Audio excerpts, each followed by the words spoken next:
Hi, this is Pavel with a C# exercise from the book Visual C# 2012 How to Program. This is chapter 15, exercise 9, Restaurant Bill Calculator. That would be very simple, but we are going to be using the Winforms, and we are going to make a restaurant bill kind of application. The app should display all the menu items in 4 combo boxes. And each combo box should contain a category of food offered by the restaurant. So there will be 4 of them: beverage, appetizer, main course, and dessert. And the user can choose from one of the combo boxes to add an item to a table's bill. As each item is selected in the combo boxes, add the price of that bill, of the item, to the bill. And there will be a clear button, but it will obviously kind of reset everything to zeros. Now I already have the form ready. It's like I wanted 4 combo boxes, one for beverages, one for appetizers.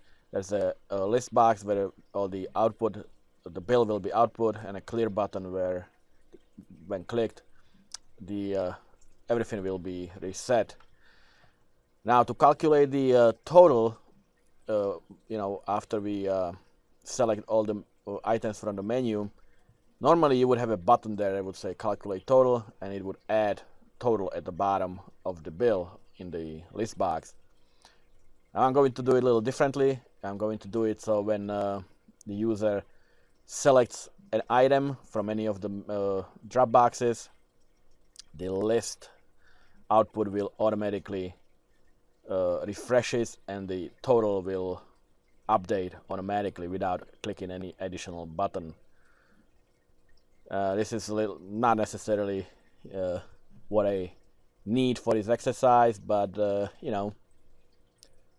paraphrase JFK, I'm not doing this because it's easy. I'm doing this because it's hard.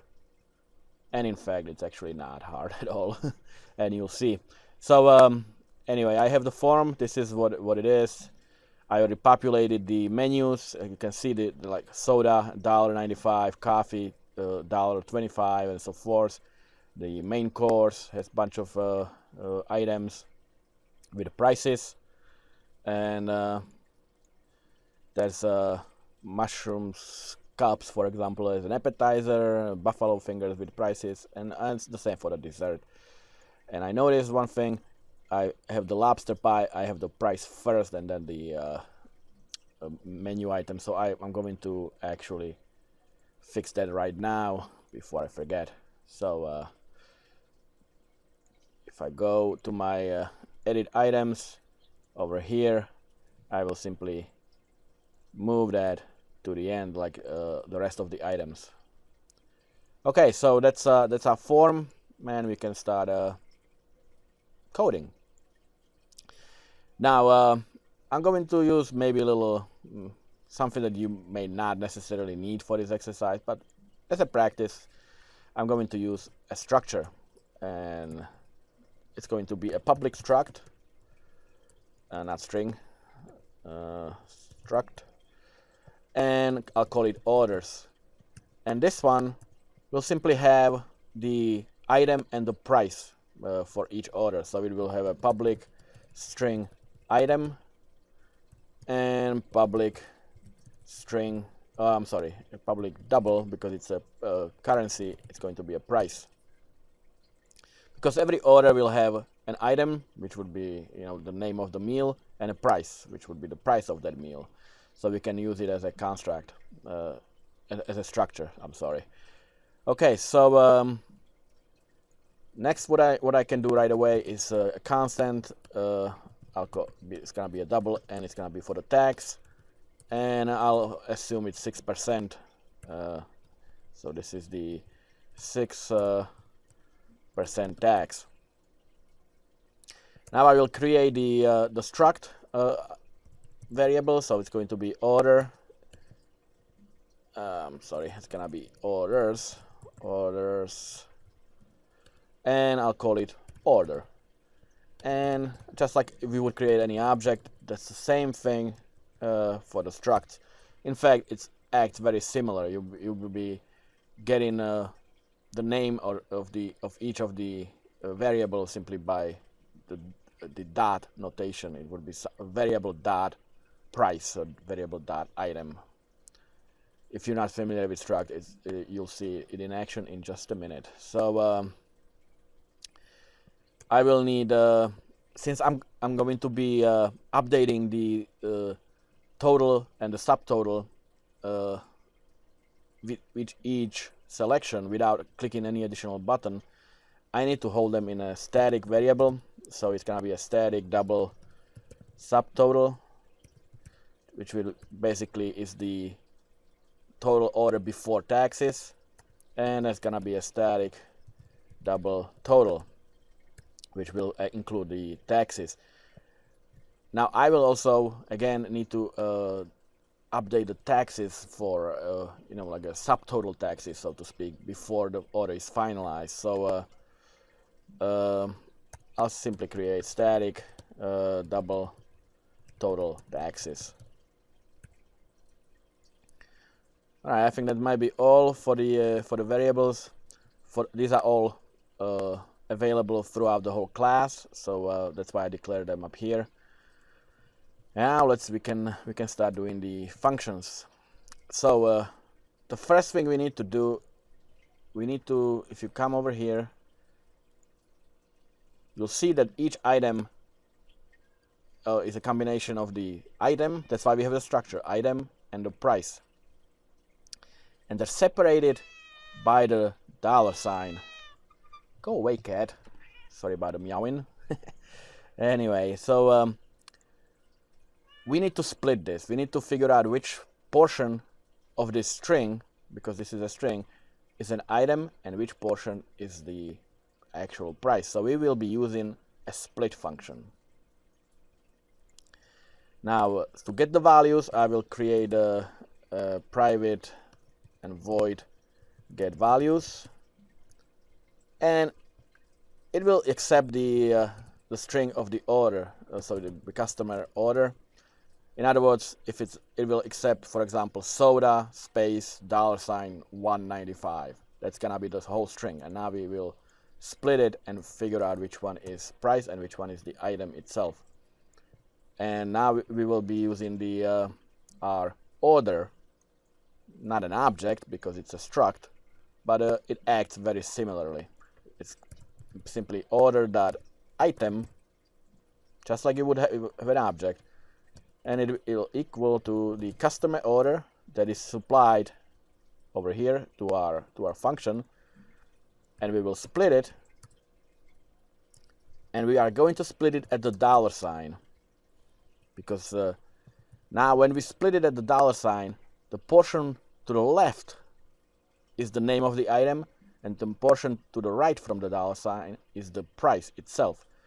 And when you use the split, it splits the string based on the character or the separator into an array. So you simply use an element value, and the item is to the left, so that's gonna be our element 0. So if you look at the again how it is structured, when we split it over here at the $sign, the element 0 is this soda, and this one $1.95 is the element 1. The separator, the $sign itself, is going to be ignored. It's not going to be part of neither the left side or the right side. This is basically where we are separating the string. So this is our item, and the same way order.price equals, well, this time we need to convert it to double because we are dealing with a number, but the input is a string, so we convert the string to double because our price is a double over here, you can see. So we convert it to double, and we are converting again the customer order, which is the string supplied as an argument to this function, dot split. Just like before, it's the $sign is the separator, and this time it's the element to the right, so that's the element 1. Now you could have multiple separators. You know, you could have let's say if it was white space, or you know, like a space between words, then but it would be the same principle, except there would be more elements. It would be element 1, element 0, 1, 2, or depending on how many spaces there would be. In this case, we only have one separator, so we only have two elements. The element 0, which is before the dollar sign, and element 1, which is after the dollar sign. And this way, we extracted the price and the item from the string that is supplied in the combo boxes. So now we can simply do list output.items.add. We can start outputting some values, and we can output the price, and it will say order.price, and it will say, okay, now what we need, since again we don't want to output if we select multiple items, we don't want to output total under each of the item, or the tax under each item. The total should be at the end of the bill. So what we need to do, we need to create a variable. It's going to be over here with all the other form variables, and it's going to be a string, and I'll call it final bill.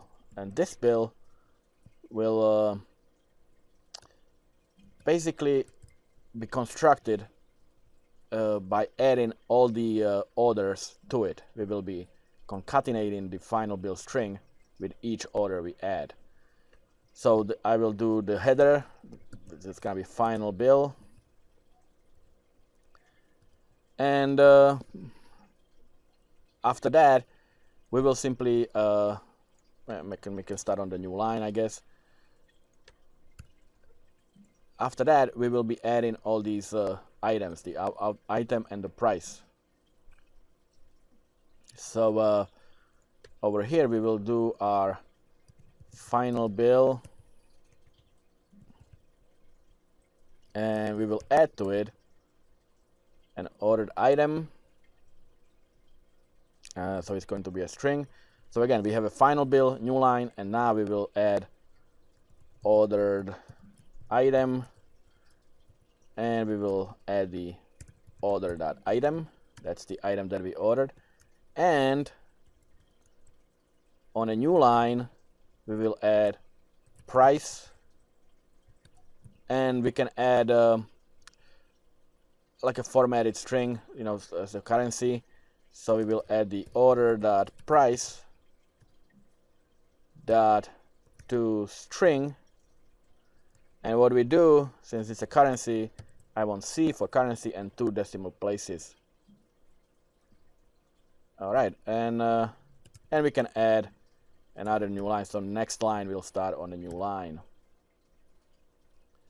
So this is so now at this point our final bill string will say final bill, new line, ordered item, and the ordered item, and then on new line price and the price right next to it.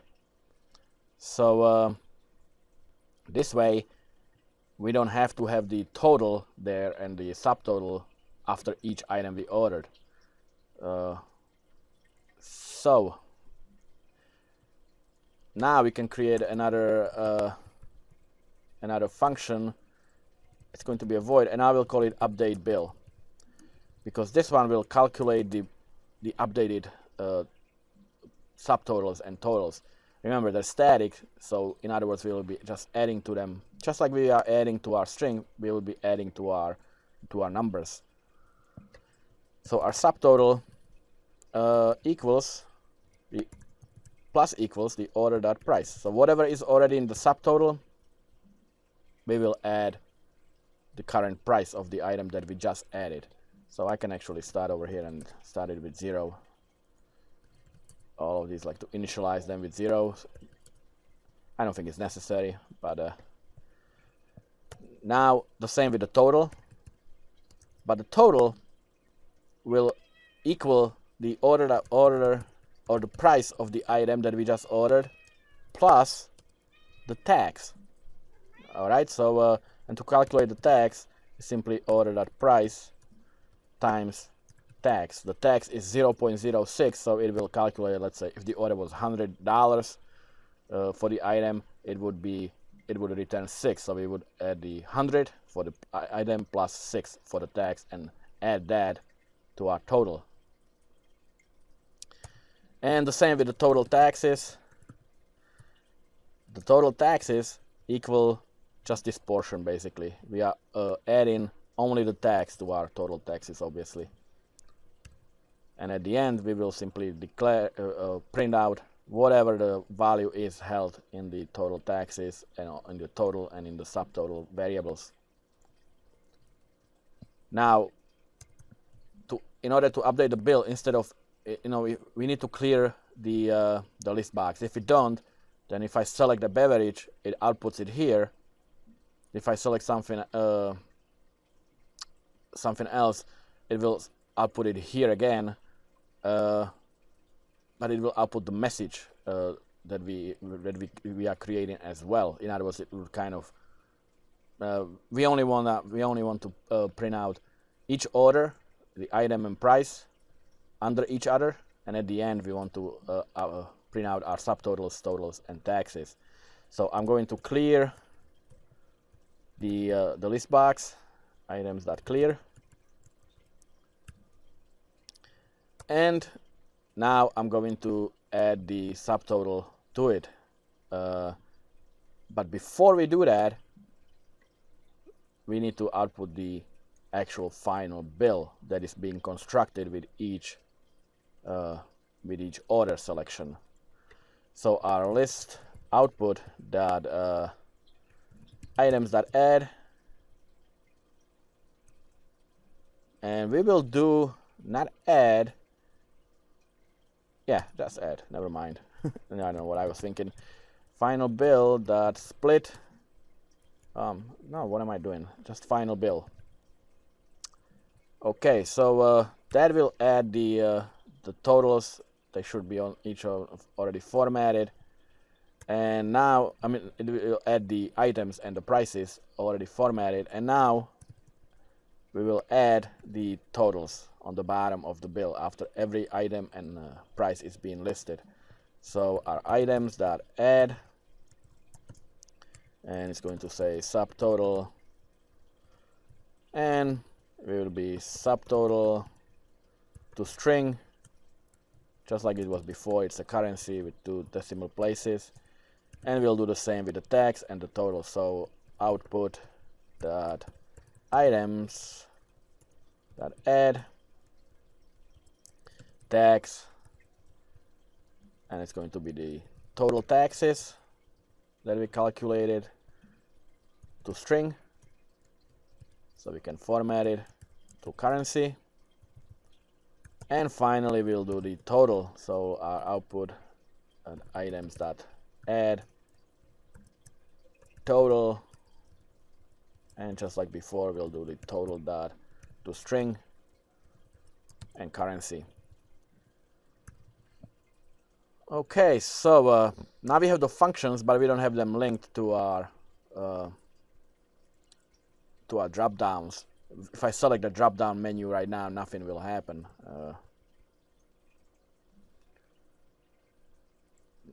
Nothing is being it's not being linked to the code. We just have the functions or the functionality, but not now we have to hook the combo boxes to this function. So we could simply double click each and do like on a change, like when each of these items change. And yeah, you could do that, but there's a, how about we just do one event handler for all 4 of them. So I select all 4 of them, I go to our events, and selected index change. This is what I'm looking for. That's the event I want, and I will simply name it drop down selection. So now it created a drop down event for all 4 of these boxes, the combo boxes. And now to determine which one is being used, which one I am actually clicking, it's being held in the sender object. So it's simply if our sender equals, and I named it named them CMB meals, drinks, dessert, and appetizer. So if it equals to drinks, then we will send the value from the selected value from the combo box drinks. So we will call the getValues function. So getValues, and we will add as a function, as a string, that's the argument that is expecting. As you can see it here, string customer order. The customer order is being held in our combo box drinks selected item. And we will convert it to string. So basically what it will send is the whole strings. It will say soda space $1.95. That will be passed to our getValues order. I mean getValues function. And similarly, we'll do it for the other 3. If our sender is the combo box meals, then it's going to be combo box meals selected items that's being sent to the function. And if it equals to CMB appetizers, then obviously it's going to be the item from the currently selected appetizers. So appetizers, that's the combo box. So again, I have the sender. It will determine which one is being clicked, and it will send the selected string to our function. And lastly, if it's not neither of these 3, then it's the last one, which is the I will do the getValues,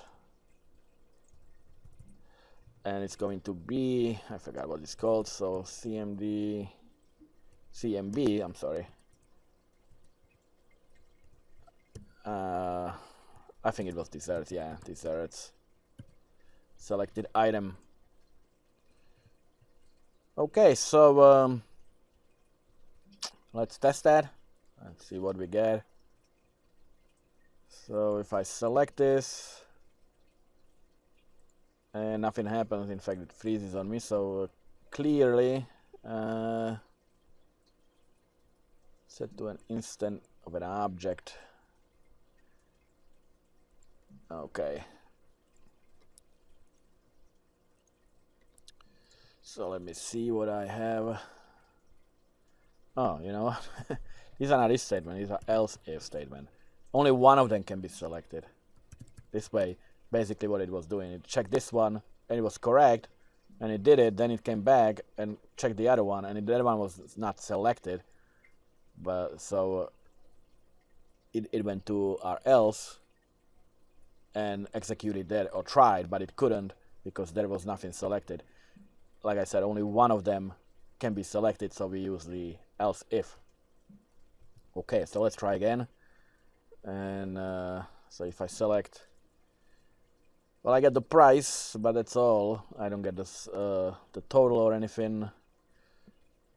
So it outputs the price, but it doesn't output the final bill. I mean, it adds it to it, but it doesn't output it. Over here, we update the bill, and it should add the final bill. Oh, I never called the function. I never called the update bill function from our getValues. After we get all these values, I have to update the bill. Okay, never mind me. So let's try again. How about I order mineral water? And we get a final bill, ordered item, mineral water, and it has the price, right? It has the tax and the total. And if I, let's say, add soda, it just it has the mineral water. I cannot really see it. It should be split into lines, and it's not. So it's not doing the new lines. So what we can do when we are adding the bill, that's what I wanted to do. I forgot about it. See, I was thinking about it. Instead of just add an item, we add a range. Because see what it does. It add a range. Let me just do this. It adds an array of items to the list of items. Okay, so it will what we can do now, we can split again the whole string. So if we into an array elements, so we will do the final bill just like we would do, but instead of just inputting it as is, we will split it, and this time the separator is the new line separator. So what it's going to do, it's going to split it where the line separator is, and it will output it one line under each other, because this is going to be an array elements. It will be array element 0, 1, 2, 3, and so forth, and they each would be output on a separate line. So yeah, that's what I wanted to do. I tried it and I couldn't remember exactly, but here it is. You got the final bill, mineral water, $2.95, and here's the total. So let's order everything. I order lobster, I order nachos. I like nachos. Mud pie. I'm hungry now. Anyway, but here you got the order. You got the order item, mineral water, lobster pie, nachos, and you got the prices right there, and you have the total. So let's see if the totals match.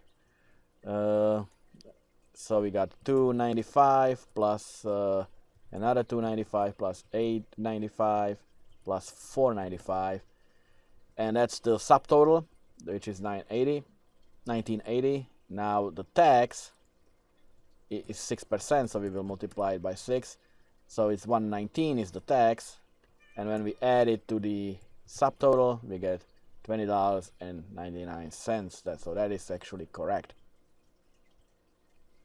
Okay, but now we don't. This even though it looks like a final bill, we can keep adding. You know, we can keep adding another item, whatever, how many items you want. And at the bottom, always and only once, it says final bill, lists all the items and the prices, and on the bottom you got the final, finalized bill, the values, the tax, and the prices. Like I said, you could use it with a simple total, calculate total button when clicked, and that's when you would add this to the list box. But like I said, I wanted to show you some other ways to do this. So all that is remaining now to do is the clear button. So if you go to our clear, we will reset everything. So we will basically, let me just do this, we will get the subtotal, total taxes. Basically, let me just copy all this, and because we are resetting all the values, that's all that we are doing. We are not redeclaring them, so it will be just the total, subtotal, like that, and our final bill will equal to the beginning value again. And we can clear the box, the list box. So our list box output .items.clear. So when I select something, let's say prime ribs, and I don't want that, so I just clear it. There's nothing there. So what I can do is now go to, let's say, coffee, beverages, and you can see that the price is correct and the item is correct as well. We can also reset the text back to what it was, you know, before. Like when you start the program, you know, the text says beverages, main courses, and so forth. I leave it for you to do. I mean, this is very simple, you know. So, but this is the heart of the program. Again, We are declaring static variables because they will be updated throughout the program. We are having a string final bill that will at the end hold the whole finalized bill with all the items and all the prices and all the totals. We go to our get values, and this is where we are splitting the selection into the portion where it is an item and the portion where it is the price. And we can output the price right away, and then actually I don't even know why do I have that. I don't think it's needed. Let me just comment it out, because we are adding it to our list bill, so it basically just overrides it. Yeah, that was not needed. So what we are doing here, we have the final bill, the string that will simply hold. With each selection we will add the string ordered item and the item itself and the price of the item and the price itself. So we are building up the string, the finalized bill string. Then we will call our update bill function, which will calculate the subtotals, totals, and the taxes. And now we will clear everything, because we don't want to keep outputting everything on the on top of each other or on the bottom of the list box. We want to always output the latest bill, and the latest bill is being held in the final bill variable. So we will clear the text box and output the final bill. The final bill will hold the header. Again, it will hold the final bill on the top, and then it will list all the items and the prices for each item. And then we will add, not to the final bill, we will simply add to the list box the subtotals, the taxes, and the total. Now again, in order for us to output everything, the items and the prices on separate lines, we are using add range, which will convert everything to array split on the character new line. So whatever is before it, each section will be its own element in an array. That way, when it's output into the list box, everything is on the separate line. And finally, we have one event handler for all 4 drop boxes. We will verify which drop box is being selected, or which item from which drop the drop box, which is held in the sender object. And if it's drinks, we will supply whatever the selected items is for that particular for drinks drop box. If it's meals, we will supply the meal and so forth. So then of course we have the clear, where we simply reset everything. Alright, so I hope it was helpful. Leave a like if you liked it. If you're not subscribed, please do. I will have more videos coming pretty much every day, at least one. So again, if it was helpful, leave a like, share, and whatever, and I will see you next time. Take care. Bye bye.